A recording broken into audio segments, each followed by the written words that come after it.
Welcome back to It's Not Normal, the podcast, episode 15. Now, we have a couple of new additions for this week's episode, and I'm really excited to talk about them.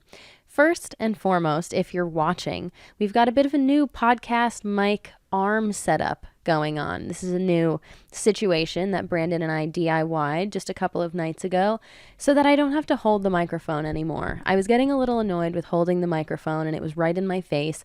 And this just makes me feel a little bit more official, like I'm actually shooting a podcast and I can talk with my hands, which I do quite frequently. So that is addition number one. And addition number two is Brandon himself.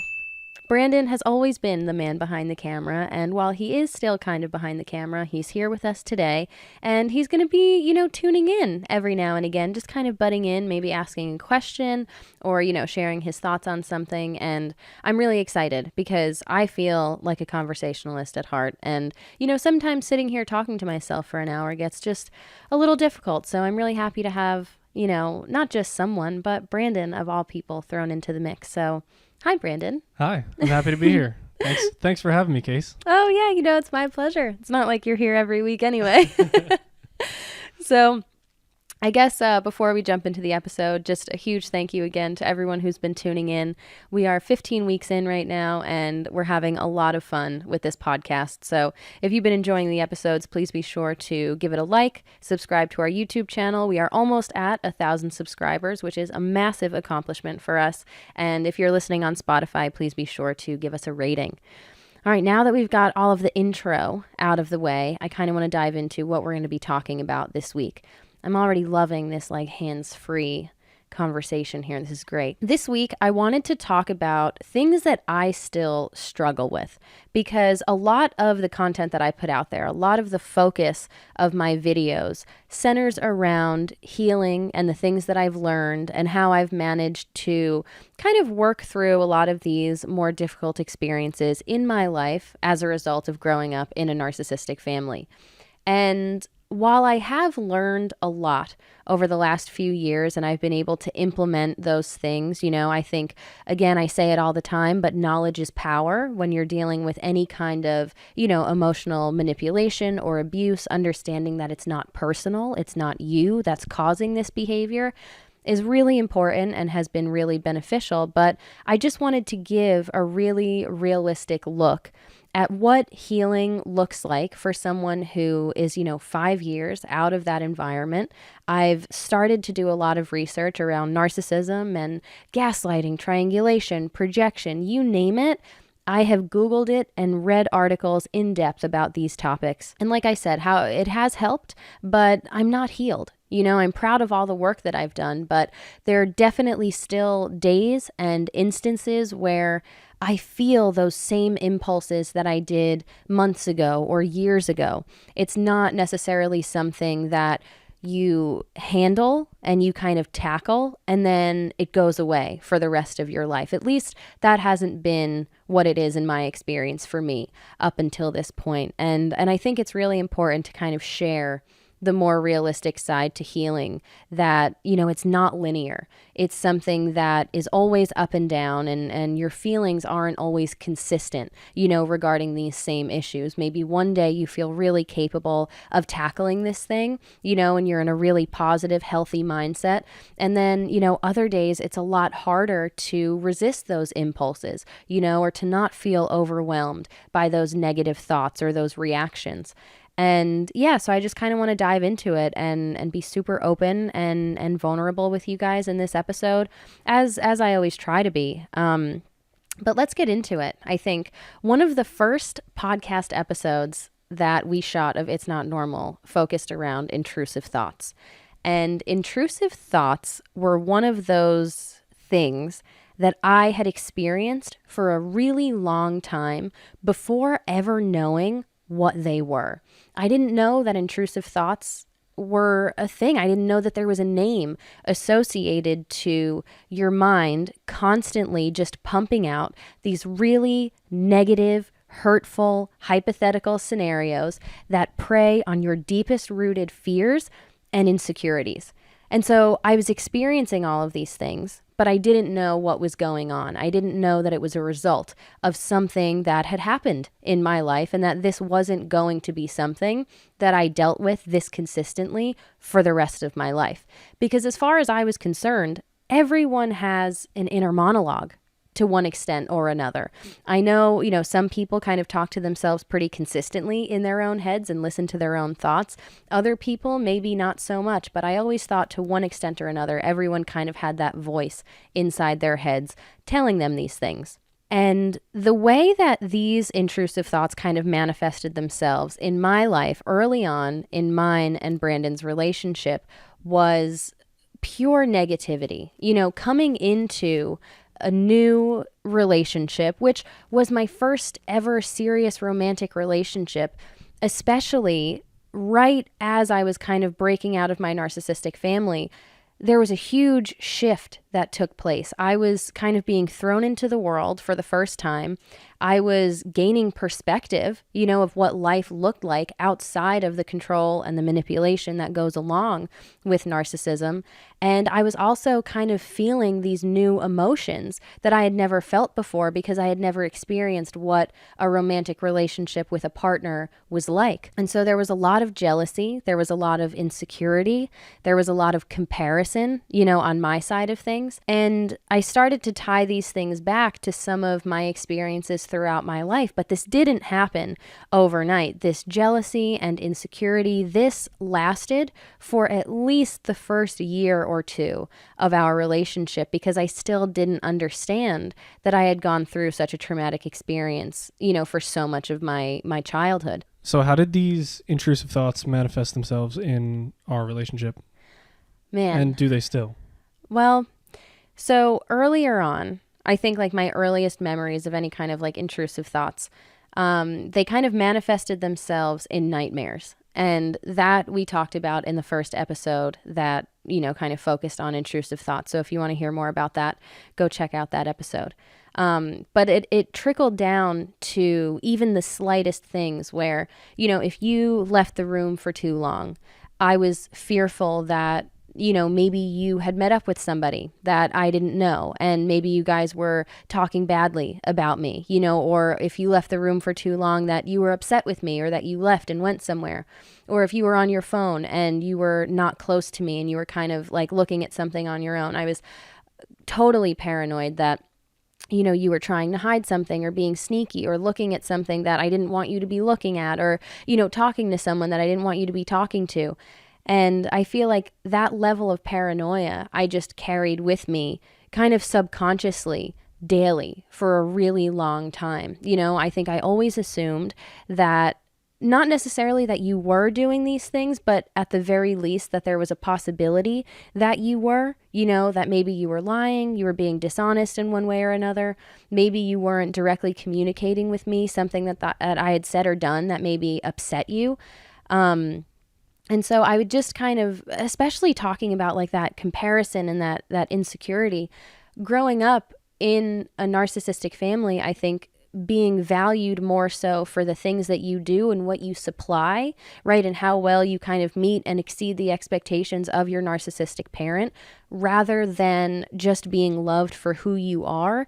I think that leads to a lot of comparison, And so not only was I comparing, our relationship dynamic to maybe what I thought a relationship would be, which kind of ties back into the whole expectations thing, but I was comparing, myself to other people in your life. And, it was overwhelming. And I really didn't know where it was all coming from. I feel like it was that time in my life, those first probably 2 years of our relationship, that I was just completely overcome with emotion, and I didn't have any names for them yet. And I guess sort of from my point of view, it felt like the inability to earn your trust. Like I had no idea how to prove these things to you. Like I wasn't, going behind your back and doing a bunch of crazy shit. Did you feel like I didn't trust you, like early on? I wouldn't say that you didn't trust me, but I feel like you were definitely like skeptical. You were very aware of me and like all the things that I was doing. I think that's why, like when you think of the word trauma, people use that to describe situations like this, because I was so aware, like you said, of you and everything that you were doing, like all the time. And I think it was just a matter of me being so defensive and on edge. I think it was almost like, so often people talk about these things that we do in these environments. They're methods of self-protection. And I think that's probably what it was, where like I had just experienced this really traumatic event with my family and, was now kind of everything else was like unraveling in terms of my thought process and what I thought my life was going to look like moving forward. And so I think coming off of that, especially at the hands of people who I had grown up, they were my parents, like I grew up around them. I trusted them. I loved them. Like I never thought of all the people in my life that they would ever do anything that hurtful to me. And so I think experiencing that just kind of subconsciously drove me to be extra hyper aware of everything that was going on and protect myself at all costs, where it's like not only did I know now that people in my life who were, super close to me were capable of doing those things, and it's like, if I can expect that from my parents, why shouldn't I expect that from you, who I've only known for, 5 or 6 months, like we're still getting to know each other. And that's why I said, not necessarily that you were doing those things, but there's at least a possibility that you were. I think having that, or I guess thinking in that way, was a way of me protecting myself, like looking back. Because it's like, if I'm suspecting these things already, I can start to like run through these scenarios in my mind and like mentally prepare for how I'm going to feel if this does actually end up being true. Right. And like, I think I was doing all of that without trying. It was just like these scenarios were like always playing in my head over and over again. But, I think a healthy way to look at this is more so to not blindly trust, but to trust the world and to, see the actions, know, like really recognize how people treat you. Right. And then base your actions on that. Yeah. And that's like, I think that's why it's so clear that like we're 5 years into our relationship right now. And like, you've never done any of those things or thought about doing any of those things that I was always so terrified of. I think it's also important to add that a lot of people aren't like this. Yeah. A lot of people aren't narcissists that like, don't care about your feelings and that are going to manipulate you and try to weaponize your empathy. And let me tell you, I haven't ever experienced any of the stuff that you've experienced. So, and I think something that was beneficial for us also was communicating directly with one another, because like looking back, I can see that I was kind of projecting this toxicity and this really unhealthy behavior that I had experienced from other people onto you and onto our relationship, even though it wasn't grounded in any of your own behavior, you know? I think it's also important to realize that like we are extremely vulnerable with each other. Yeah. And I think that's where a lot of this healing comes from, like Absolutely. the ability to be completely vulnerable to your feelings and how you feel in the moment. And like, even if it's not something that I want to hear, like, oh, you think that I'm like doing this or doing that. Right. Like, I don't want to hear that because I'm not, and I think it's just about being vulnerable and like understanding that your feelings are valid no matter what they are. Right. They can't be wrong. You're not wrong for feeling any way. It's just a matter of like doing that in a healthy way and communicating, exactly. and that I think is one of the biggest differences, like in our relationship and in my relationship with my parents. I think direct communication, where I can say to you like, hey, I feel a little insecure because I feel like when you do this, maybe you're doing this, and like this and doesn't make me right. I understand that, which is hugely important, to be in a relationship with someone who's receptive to that, even though there's no reason for me to think that you would do those things, and I have no evidence that you were. It's just a thought in my own head because of things that I've experienced in my own life. It's quite literally a trauma response.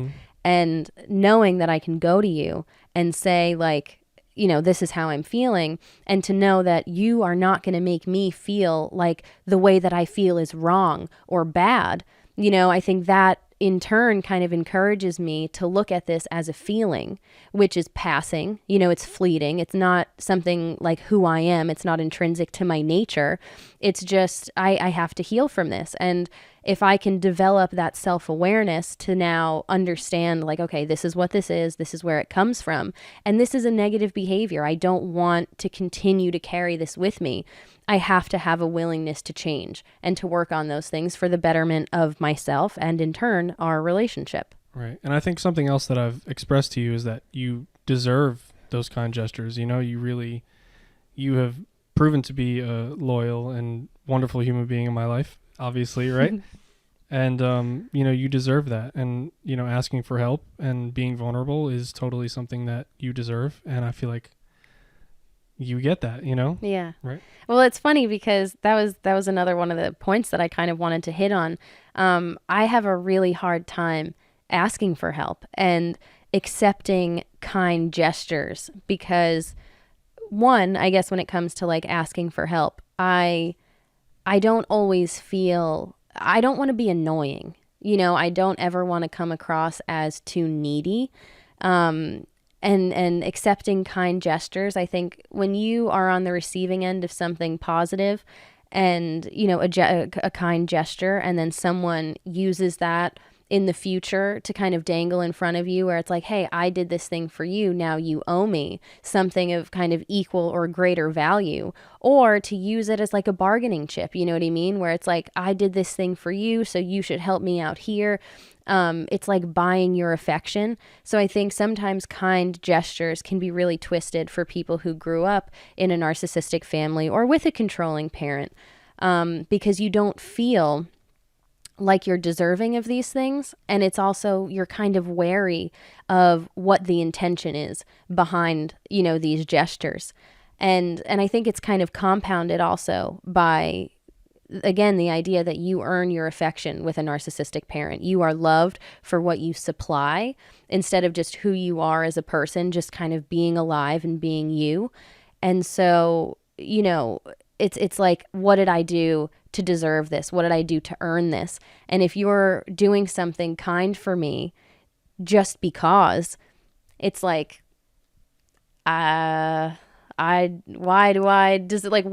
what makes me worthy of such a gesture? You know, I didn't do anything to earn this. And so that can be kind of foreign. Well, from the day that I met you, I've felt like, you know, you are someone to be appreciated because you have so much value to give to the world. And for those of you who don't know, our first interaction was for a documentary. I was reaching out to Casey to do a documentary on her, and that like is kind of what started this whole everything from path design to this, and you know, to be able to do this. Well, even that, like, you literally stopped what you were doing. You went to school for 4 years for media, and you were like working in nightlife. You were in all of these incredible places.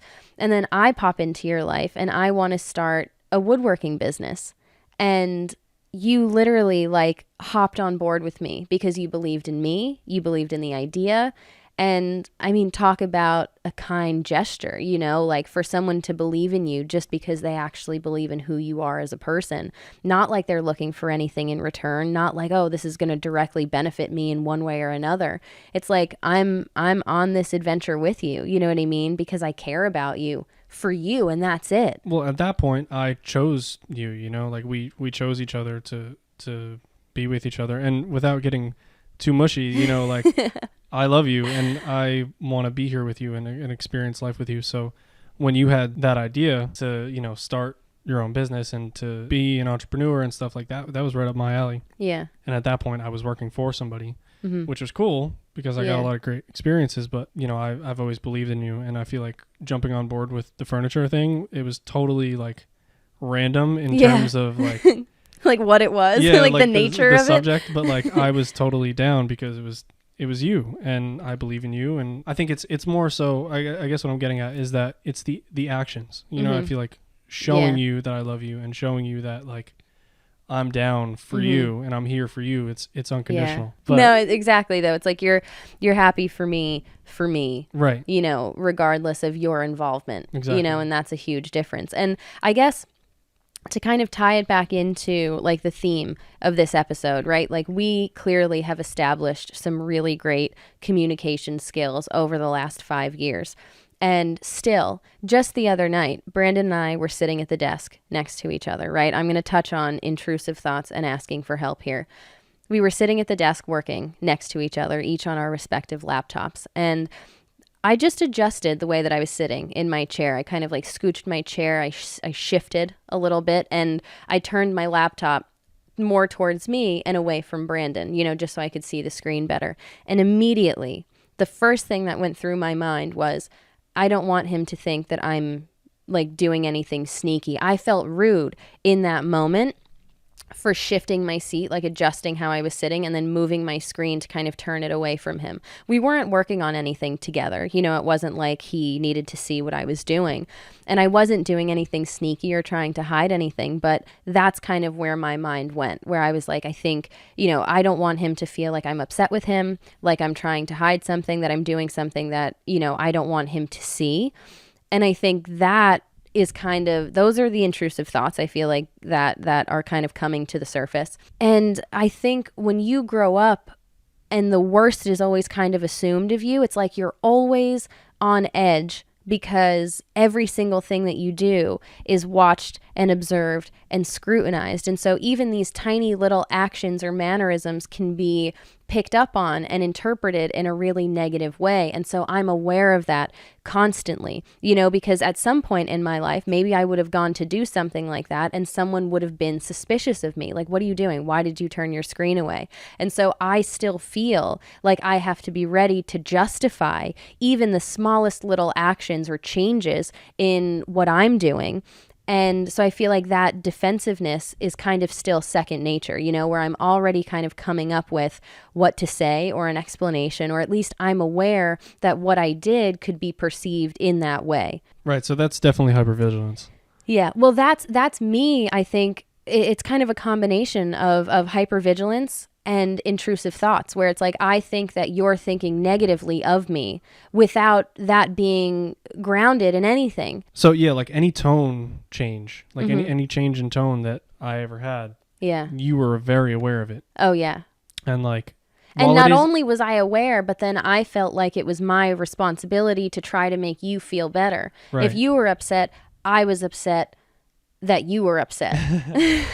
Yeah. And while it is important to, be aware of your surroundings and understand tone and stuff, like there's nothing wrong with that. But I think it's just the intensity. Right. I think you had the intensity turned up from day one. Yeah. You know what I mean? You were very like, oh, like any change in tone. And reading into things because of that, where it's like it could just be like a fleeting passing moment, you know what I mean, of like frustration or confusion or whatever.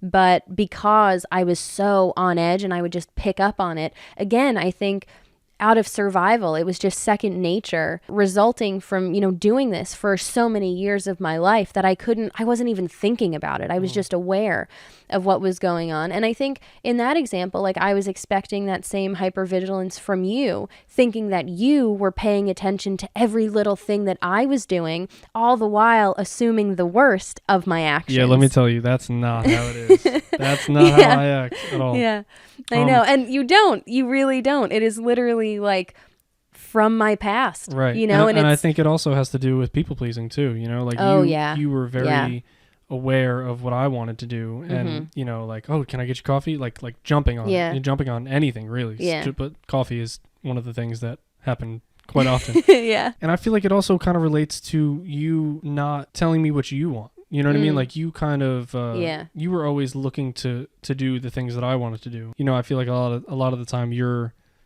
trying to please me, like you're people pleasing me. Yeah. That was definitely a hard thing to let go of. And I think before we get too far into that, I wanted to circle back just briefly because this all kind of ties in. Again, having 5 years of experience in a relationship with you and still sitting at the desk following that, just turning the screen away.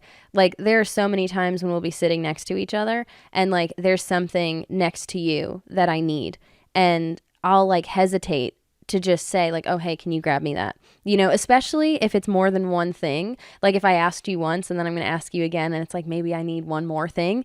It's like, I am always aware. It's like, I don't want to ask for too much. I don't want to be annoying. You know what I mean? And so there are times when I will literally just like reach over you to grab something or get up and, you know, go do something else and then grab the thing on the way back or just not ask for it. And I like, it is not grounded in your behavior in any way, shape, or form. Even when I do these things, a lot of the time Brandon will say like, I'm right here. Like you could just, you know, you could ask me to get it for you.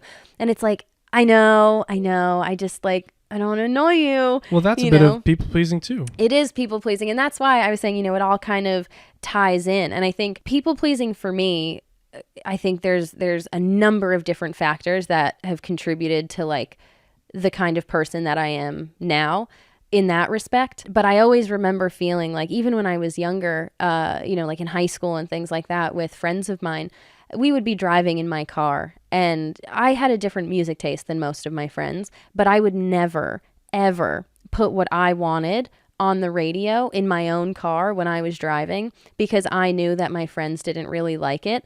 And it would have made me uncomfortable to be listening to the music that I liked, knowing that the other people around me didn't like it because I would be more focused on the fact that they were not enjoying themselves. Well, that means the ball's in their court. They should take it upon themselves to take an interest in your interests. That's true too. That's true too, for sure. But that's that hypervigilance and that people pleasing again, where, you know, so many times, even in our relationship still, you know, if we're trying to decide something to do, whether it's music to listen to or a movie to watch or something to do during our day, I feel like my default a lot of the times is still like, I don't know, like, what do you want to do? Or like, I'm down with whatever you want to do. Like, I'm good either way.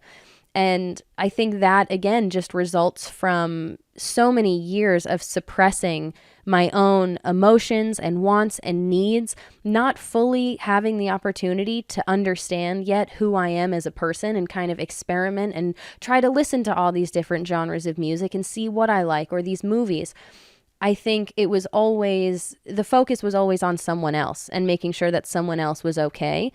And then I always was just kind of in the background, like, yeah, okay, I'll like this movie enough. And not only is the movie going to be fine, but now I know that the other person involved is going to be happy, which means that like the overall experience is going to be better for everyone involved.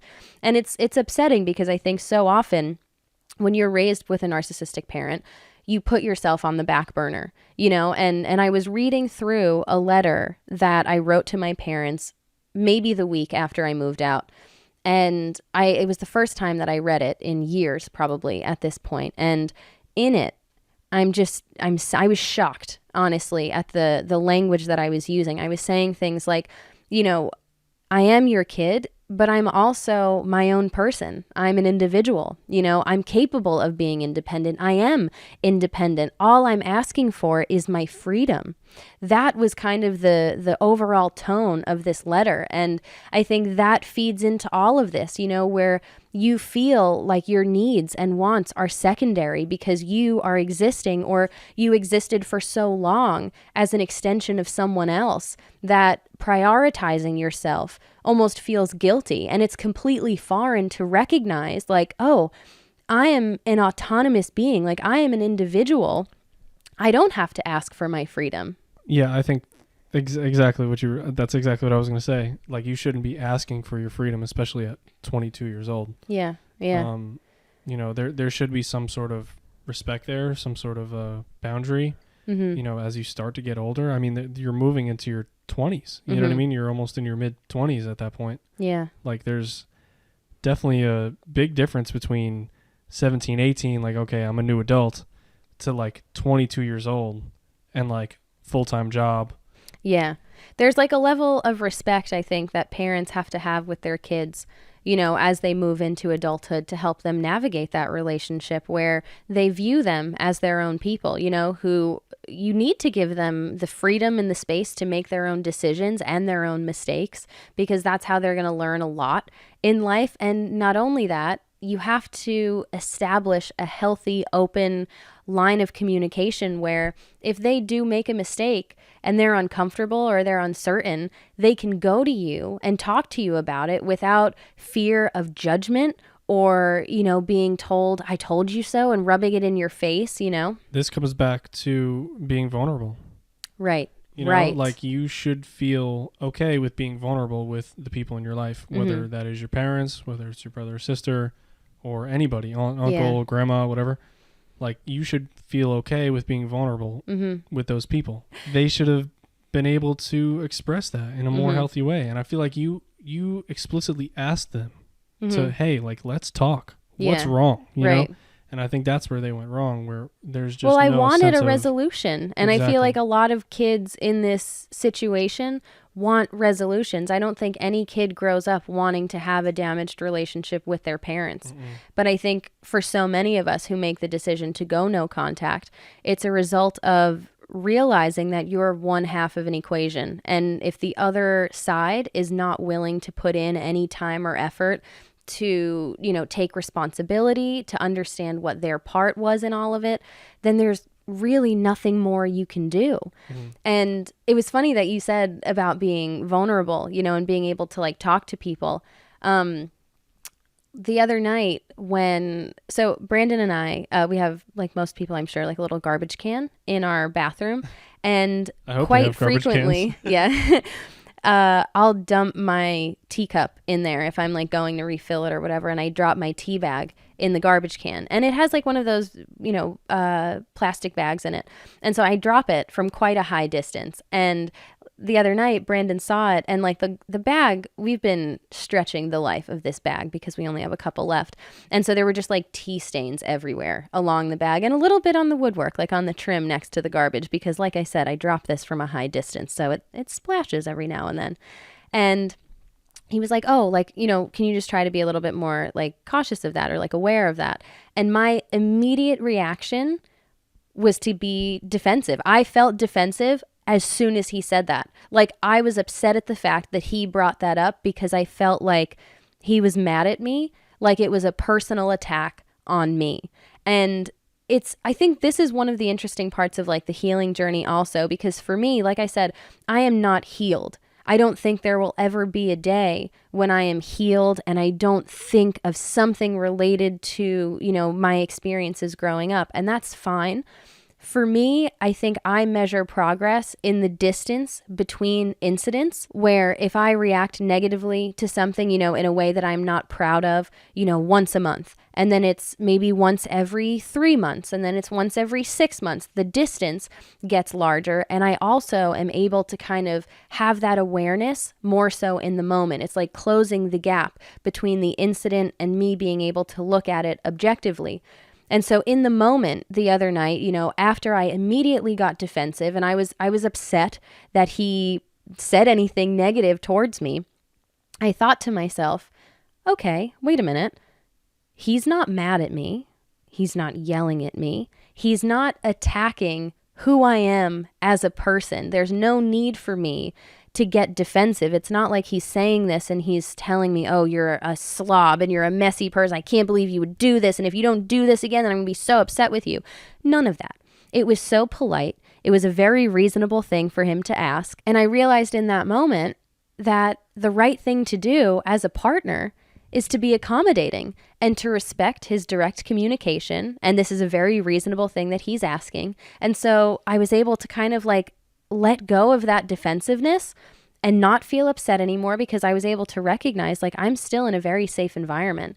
And so I was like, yeah, sure. Like I'll definitely be more aware of that. And moving forward, I will be, because I love him and I want to accommodate his needs. And I also want him to know that him making a comment about something that I'm doing is not immediately going to result in my defensiveness. But it still was my first reaction. But, I think a lot of that defensiveness comes not only from, always being on edge and never wanting to stir the pot, even in the slightest, knowing that something as small as that could trigger a really negative emotional reaction. But I think it's also a result of being so hypercritical of myself. And I think so many people experience that when you're raised with a narcissistic parent, because you're always, like I said, everything that you do is scrutinized. And so you never want to put anything out into the world unless it's just right. And so you're so aware of your own behavior and the words that you're using and the tone. And if you ever do anything that results in something negative, whether it's, a bad grade in school or you upset your parent, whatever kind of failure, you're so critical of yourself because it's like, I've already put so much thought into this. How could it still be wrong? Do you still feel hypercritical in the moment? Yeah, totally. I think, one of the things that I've been wanting to do, even online on TikTok, is post more videos. Like, we're doing this whole shampoo diaries series now because so many people are curious about shampoo, as am I. And so it's a little bit more like vlog style, which I love watching vlogs, and I've always wanted to make more vlog style videos. But I'm realizing what's really difficult for me to achieve that kind of style, or I guess to feel comfortable putting that kind of content out there, is that it takes place over the course of maybe a couple different days, like testing out all of these different shampoos. And, that means, right, different lighting, different outfits. There's maybe no consistent story right off the bat. It feels like a bunch of different moving parts that aren't always consistent because it's at a different time of day. I'm wearing something different. Maybe the background is different, and all of those differences, I guess for me, consistency feels like closer to perfection, right? That's, again, this whole perfectionism thing. And so allowing myself to just take video for the sake of taking video and to share the things that I want to share without being too hyper focused on the outcome is still really difficult for me. I think it's important to trust the process. Yeah. Because exactly. Especially I'm involved in this too, right. The vlog, I'm shooting the whole vlog. So yeah. And editing it. The editing is huge. And that's where I come in and tell the story. Right. And I feel like the vlog that we did told a pretty good story. Absolutely. Right? I'm so proud of it. And when I see that, it's a matter of practice, I think. And that's something that I say to myself a lot, allow yourself to practice, not produce. But it ties into perfectionism also, where it's like, I want not just the finished product, right? I want every clip to be perfect. And it's that focus on the outcome rather than the process. Well, what is perfect?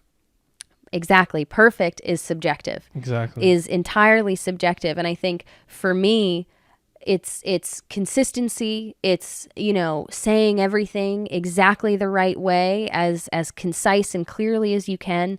Having good lighting, having good audio, just the highest performance objectively, I think, is what I always associated with perfection, probably as a result of, school and just, being involved in different competitions or whatever. I think a lot of I feel a bit of that too, because I know that you remember in the beginning of the It's Not Normal podcast, when we first started this, I was super concerned about how to make this work and how to make it correct, because, I think going to school for media for 4 years and, having shot so many things and knowing so much, all the stuff that I've learned in the past few years, it's important for me to start off with a quality product, Right. And right. I feel horrible when color is off. Yeah. If I post a video, I'm like, man, this doesn't look like the other ones. I feel like there's so many things that I check.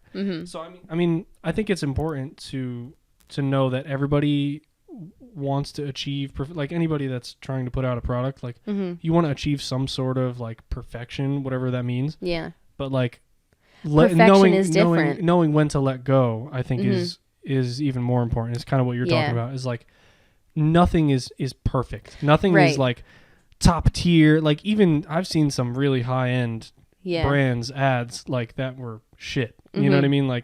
But it's subjective because it's creative, right? And I feel like I kind of shoot myself in the foot sometimes when it comes to creativity because of that perfectionism. And I think there's a bit of OCD type tendencies thrown in there.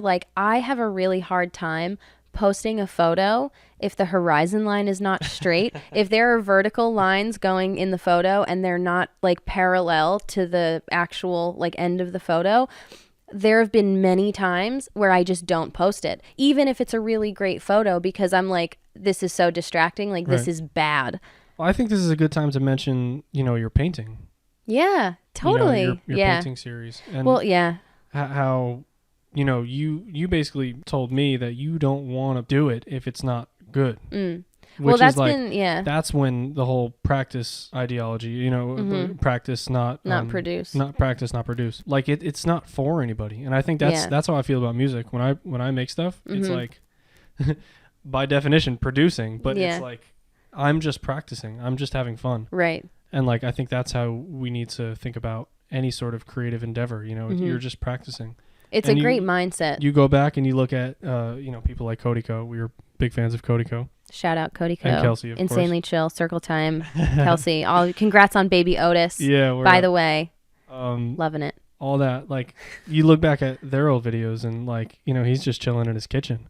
And I feel like we're kind of at that point. You know what I mean? Like we my bed is right over there. Yeah, like the screen doesn't go off, but like, it's fun because like, it did though in the past every 30 minutes. Yo, the camera used to glitch. Yeah. Oh my God. The memory card's fucked up. We're like, it's fine. Maybe people just think it's their screen. It's like no big deal. But it's true. I think perfectionism can really kind of cripple you in a creative sense. I saw a TikTok the other day, someone talking about like when you go to do something that's like fun or creative, like try to do it badly. And I was like, that's kind of awesome. Like that is actually a really great piece of advice because it's freeing. It's like if I'm going to go in here and it's also experimental, like if coming back to the painting, if I only have enough time, which again, I feel guilty for doing things that aren't productive, things that I don't consider to be productive or progressing me in any real way in life. And so I don't often allow myself a lot of time to just paint or draw. And I think because that amount of time is so minimal, there's pressure placed on it where it's like, listen, I'm probably not going to draw for like another little while. So I want to at least draw something that I'm proud of so that I can like feel good at the end of this. But then times I end up not even doing it because the pressure just takes the fun out of it. And it's like, what am I really gaining if I'm just going to do a drawing here and then I'm not going to draw again for the next couple of months, And it's a matter of, I think, balance and making time for the things that you enjoy that are just purely fun, without, again, it's not focusing on the outcome. You know what I mean? It's focusing on the practice. Yeah. And it's funny, because how you said that, making something bad. Yeah. Like just intentionally making something bad. Yeah. Like, I think there's a lot of power and vulnerability in like low quality content. And I find myself consuming it because I think it's just as powerful. Like sometimes you could shoot this podcast with your phone and like your phone, like a little lav mic, it doesn't matter. Well, that's the goal too. Right. It's the quality or it's the quality of the content, not the how it's presented, not necessarily. The presentation. Yeah. And I think it's really important to remember that like lo-fi content is pretty fire too. Well, even with a painting or a drawing, like if I were to do something more abstract or like outside of my comfort zone and the proportions aren't exactly right or whatever, maybe that would make it more artistic. And it's like my interpretation of whatever it is that I'm doing, whether it's information and conversation or a painting or a drawing, my interpretation of that is what feeds the artistry. You know what I mean? That is what makes it individual to me. Right. And it's your ability to connect with your audience. Yeah. And I think that even with the car videos, and like that's vulnerability. That's just shot on your phone in the car. Yeah. In the truck where, you're just chilling in the truck. Well, I think it's a matter of being authentic. And I feel like that's part of why I'm so excited to be talking about all of these things, because I think social media in general, it's such a strange time for humanity, I guess, like to think that kids are growing up with social media and smartphones and things like that. The expectations for art or yoga, even one of my New Year's resolutions was to kind of get back into yoga, and I really haven't done that. At the height of it, I was probably going like twice a week to a yoga class not far from where I lived, which I really enjoyed, and then that kind of fell off because they moved studios. And then I just stopped prioritizing it. It was completely my fault. But that was one of my resolutions. And so naturally on TikTok and Instagram, I started following a handful of yoga people, to see their flows and to kind of get inspiration. But then you see them pop up and they're just doing all of these incredible things because they've been doing it for years. And it's like, am I ever gonna be there. You know what I mean? Like there's such a divide between like where I'm at and where I want to be, that closing that gap feels almost impossible and pointless, where it's like I'm not even gonna do this because like it requires so much time that I don't have. And it's recognizing, I think, the value in consistency. You know what I mean? And focusing again more on the process and allowing yourself to practice than being so focused on the outcome. I think that's hugely important, you know, and in sharing that, I hope that I'm conveying authenticity, because I think that that is what social media in general lacks so much and always has, you know what I mean? And I think it's only getting increasingly worse, where the things that people are putting out, you know, even I remember being in like high school and college, and you would see, you know, people that were going somewhere just for the photo, you know what I mean? Or like buying something and wearing it just to show off to other people that they were wearing it and that they had bought it. And it's like, are you really enjoying being in that place? You know what I mean? Are you enjoying the process? Are you doing this for you? Does it make you feel good? Or do you just want to portray a certain version of your life that's actually different than reality? You know, and I think, again, closing that gap between like what we put out and what our lives actually look like is really important to do as creators. I feel like it's a responsibility for anyone who's, you know, putting anything out there into the world, is to show both sides of it, you know? Yeah, you can post a really cool edited aesthetic photo if you were in a place that you really enjoyed, but don't go there just for the sake of doing that and pretend like, you know, you had a great time or whatever, you know. The days of doing it for the gram are over. Yeah, exactly. You have to do it for yourself. And then secondary, it's like, if you want to share this with other people, go ahead and do it, you know. And I think that's a lot of what we've done with Path. Yeah. You know, like For those of you who don't know, Path Design is mine and Brandon's furniture business. Go to check it out at Path Design Co. Sorry. I mean, we put our heart and soul into that, and that was us. And I feel like a lot of people bought the furniture that we made because it was from us. And I feel like you really conveyed like your authenticity. You know, your authentic self. And you've always been the face behind the brand or whatever. And the man behind the camera. Yeah, I just do the SEO stuff, you know. Equally as important. Yeah. Google sees us because of me. Yeah. But yeah, I mean, I guess I don't know. I feel like we've talked about a lot of really good stuff this episode. I have personally thoroughly enjoyed having you on. Obviously you're always here, but I feel like having you kind of contribute to the conversation has been really beneficial and enjoyable for me, and I'm sure for everyone listening also. Cool. Yeah. I'm happy to be here. Because you are like the other half of this story. You know, Brandon and I think really complement each other in the things that we're interested in and kind of the ways that our minds work.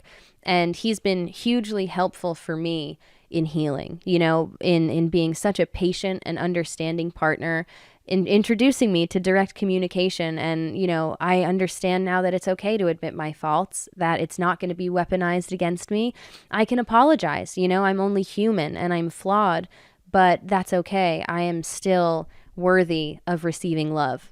And I don't know. I really enjoyed this episode. This might be my favorite one so far. So thank you so much. I might be appearing in some more episodes, I guess.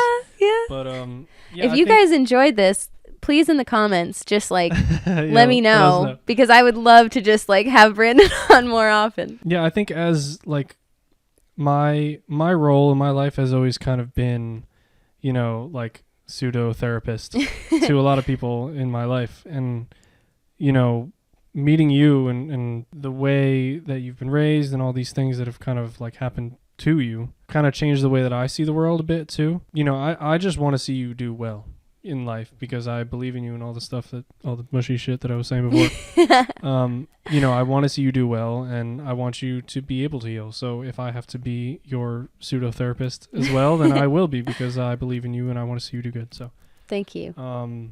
Yeah, I'm happy to be here. I'm happy to Did you enjoy this? Was this fun? Hell yeah, I did. Yeah? This is fun. This is totally cool. Awesome. I really enjoyed it. It was so much fun. I always have stuff to say. Yeah. You know, and I always want to jump in, but like, you know, you're the star of the show here, so I don't want to jump in. Listen. And I feel like that's another thing. Like I always wanted to leave you room to figure this shit out on your own, because like you have to figure. I can't figure shit out for you. Right. Like I can only be like, I can only ask you questions that you can answer yourself. You know what I mean? Like, I can kind of guide you in that direction. And I feel like that's always kind of what I've done. I've never like told you how to feel. Yeah. I've never like given you like, again, massive difference. Direction. Like, it's more just like about you figuring it out. And like, I'm here to support you in that journey. And for anybody that's listening, definitely really important to have a support system, because I mean, even me getting through a lot of the shit that we had to deal with at at some point, and like, I wouldn't have been able to really understand it without you. And I think we really play on each other. So be patient with one another. Find somebody in this life that you can be vulnerable with, and just truly share this life with somebody, because it's so much better with support. I completely agree. I think that's a great way to wrap it up.